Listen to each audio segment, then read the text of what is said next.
یہ دنیا رہنے کی جگہ نہیں ہے، گزرگاہ ہے۔ وَمَا الْحَيَاةُ الدُّنْيَا إِلَّا مَتَاعُ الْغُرُورِ، یہ سب دھوکہ ہے جو نظر آ رہا ہے۔ کَبَيْتِ الْعَنْكَبُوتِ، میرا رب کہتا ہے یہ مکڑی کے جالے کی طرح ہے۔ لَا تُسَاوِي جَنَاحَ بَعُوضٍ، میرا رب کہتا ہے یہ مچھر کے پر کے بھی برابر نہیں ہے۔ میرا رب کہتا ہے لَعِبٌ وَلَهْوٌ وَزِینَةٌ وَتَفَاخُرٌ بَيْنَكُمْ وَتَکَاثُرٌ فِی الْأَمْوَالِ وَالْأَوْلَادِ، یہ کھیل کود تماشا ہے، جیسے بچے کھیلتے ہیں تو اب سب جو بڑے ہیں کہتے ہیں بچے ہیں کھیل رہے ہیں، تو میرا اللہ کہہ رہا ہے یہ ساری تجارتیں، حکومتیں، زراعتیں، یہ 6 بر اعظم کے بسنے والے انسان کھیل کود میں لگے ہوئے ہیں، اس کی اصل حقیقت نہیں ہے، یہ خواب ہے۔ حضرت علی امام علی کا فرمان ہے الناس نیام اذا ما تنتبہوا، لوگ سوئے ہوئے ہیں، موت آئے گی، آنکھ کھل جائے گی۔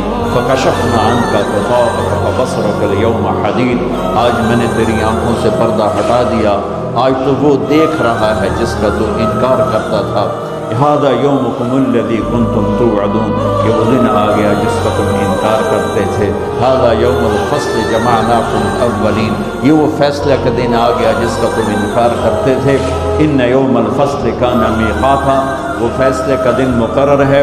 یوم ینفخ فی الصور فتأتون افواجا، جب ایک پھونکنے والا سور پھونکے گا، آواز کر کائنات کو توڑے گا، پھر تمہیں زندہ کرے گا، اور تم فوج در فوج اٹھو گے۔